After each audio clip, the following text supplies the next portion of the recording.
आज मैं आपको एक मजेदार कहानी सुनाने जा रही हूँ। बहुत पहले की बात है। एक गांव में एक सीधा साधा किसान रहता था। छोटा सा जमीन का टुकड़ा था उसके पास। उसका गुजारा कठिनाइयों से चलता था। परिवार में काफी सारे सदस्य और धन का अभाव। जीवन में उबा हुआ और कर्जे में डूबा हुआ था। रात दिन चिंता में घिरा हुआ प्रभु से प्रार्थना करता रहता। उसने अपने छोटे से खेत में बीज डालकर छोड़ दिया था और ढेले तोड़ रहा था। प्रभु की माया वहां से एक जोगी गुजर रहा था। जोगी ने किसान के मिट्टी सने शरीर से पसीना बहते देखा। जोगी को देखकर किसान ने ढेला तोड़ना बंद कर दिया तथा आश्चर्यचकित होकर उसे टुकुर टुकुर देखने लगा। जोगी ने उसे अपने पास आने का संकेत किया। किसान हौले हौले कदम बढ़ाता उसके समीप आ गया और कहा, क्या बात है, क्या कहते हो महाराज? जोगी बोला, तुम्हारे पास चीलम तो नहीं? मैं चरस का घूंटा लगाना चाहता हूँ। किसान को उसकी भाषा समझ में नहीं आई। जोगी को फिर लगा कि इसे मेरी भाषा समझ में नहीं आती है। अतः उसने इशारे से चीलम पीना और धुआं छोड़ना दिखा दिया। किसान को अब समझ में आ गया कि जोगी को हुक्का चाहिए। किसान संकेत करते हुए जोगी को एक वृक्ष की छाया तले ले गया। वहां उसे अपना मिट्टी का हुक्का दिखाया। छोटी सी कुल्हड़ में ताजा पानी भरा और प्रेम से जोगी के सामने रख दिया। अलाव में एक मिट्टी के टूटे हुए बर्तन के टुकड़े पर अंगारे ले आया। जोगी यह सब देख रहा था और उसे किसान की हालत पर बहुत तरस आ रहा था। वह उसका आदर सत्कार देखकर बहुत ही प्रसन्न हुआ। किसान ने जेब से तांबे का एक पैसा निकाला और चीलम के छेद में डाल दिया, क्योंकि चीलम का छेद बड़ा था और खुला था। यह जंग लगा पैसा भी उसने अपने खेत में ही पाया था। जोगी ने चरस की एक नली निकाली और तंबाकू के साथ तथा कुछ और मिलाकर चीलम में भर दिया। चीलम पर दहकते अंगारे रखकर वह आकाश की ओर देखते हुए कसकर लगाने लगा। धुएं के बादल उड़े और जोगी की आंखें दहकते हुए अंगारे सी लाल हो गई। किसान को संबोधित करते हुए वह कहने लगा, आप गरीब हैं, आप गरीब हैं। किसान को इसका अर्थ समझ नहीं आया, पर गरीब शब्द सुनकर उसने हाँ में सिर हिलाया। हाँ, गरीब बहुत हूँ। इसी के साथ जोगी उठकर खड़ा हो गया। किसान को हाथ से सलाम की और चलता बना। किसान ने उसे जाते हुए दूर तक देखा, पर किसान ने चीलम खाली की। जंग लगा हुआ पैसा जो पहले लाल था और पीला यानी सोने जैसा बन गया था। उसी समय उस ओर एक गांव का सुनार आ रहा था। किसान ने सुनार से कहा, अरे उस्ताद जी, जरा आइए तो यहाँ और देखिए। किसान ने यह मजाक में कहा था। सुनार, जिसका नाम अहमद था, किसान के पास आया और पूछा, क्या बात है, क्यों मुझे बुला रहे हो? किसान ने बोला, अरे बैठो तो जरा भाई। किसान ने उसे पैसा दिखाया। अहमद सुनार बैठ गया। कसौटी जेब से निकाली और पैसे को पूरी तरह से देखा और कहा, ठीक है, शुद्ध है। क्या इसे बेचना है क्या तुमको? जी हाँ, पैसे की आवश्यकता है।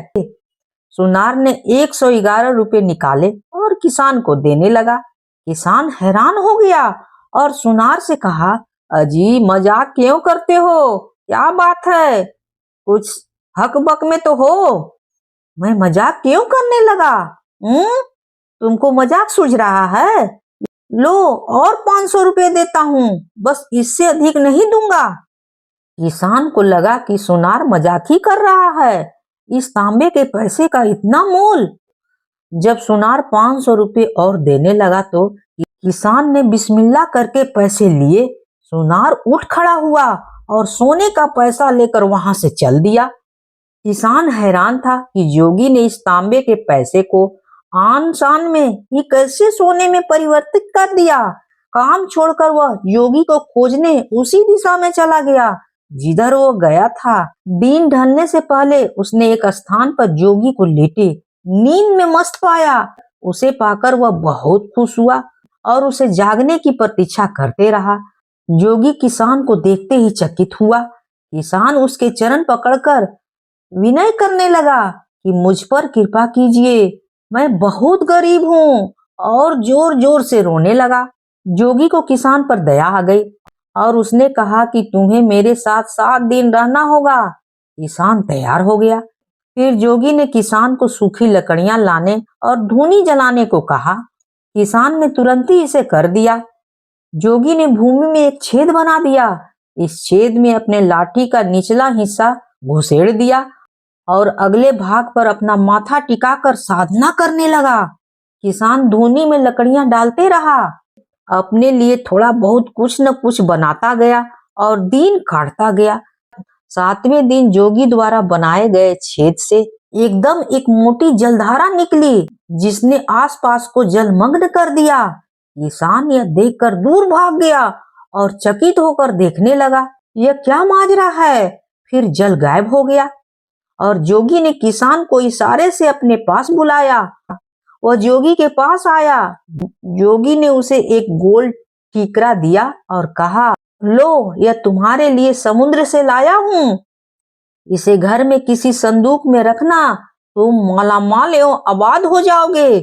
एक बात का ध्यान रखना, इसे खोना नहीं। जोगी के अच्छी तरह से समझाने पर किसान ने ठीकरा को अपने जेब में रख लिया और जोगी से विदा लेकर घर की ओर चल दिया। मील 2 मील चलने के बाद उसे एक पीर साहब दिखे। किसान को ख्याल आया, क्यों न मैं इस ठीकरा को पीर साहब को दिखा दूं। उन्हें शायद ज्ञात होगा कि इस ठीकरा को रखने से मेरा कल्याण होगा कि नहीं।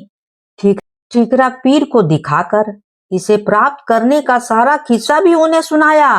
पीर समझ गया कि इस ठीकरा में कुछ शक्ति है और किसान से कहने लगा कि इसे एक रात मेरे द्वारा भी आमंत्रित करने की आवश्यकता है। किसान बहुत नादान था और पीर के कहने में आ गया। यह मुल्ला किसान का ही पड़ोसी था। घर पहुंचकर किसान ने अपनी पत्नी को सारा वृत्तांत सुनाया। एक दिन बीत जाने पर किसान पीर के पास ठीकरा लेने गया।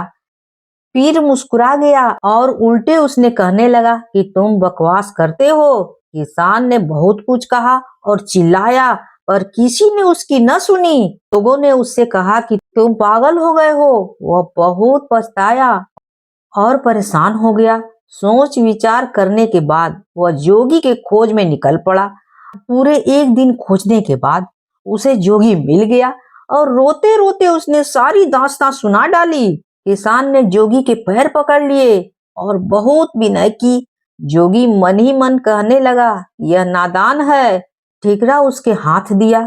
विवश होकर जोगी ने किसान से तुरंत आग जलाने को कहा। जोगी ने आग में अपना चिमटा लाल सुर्ख कर दिया और पूरी शक्ति से उसे जमीन में गाड़ दिया। चिमटे के गड़ते ही पीर जोगी के पास धड़ाम से गिर गया। जोगी ने उससे कहा, अरे कमीने, तुमने इस सीधे साधे इंसान को क्यों लूट लिया है? यह बेचारा गरीब और अभावग्रस्त है। पीर पर जैसे वज्रपात हो गया और वह लाहौल विला पढ़ने लगा। जेब से ठीकरा निकाल के दे दिया और बाल बाल बच गया। किसान ने अपना ठीकरा लिया और जोगी से विदा लेकर चल दिया।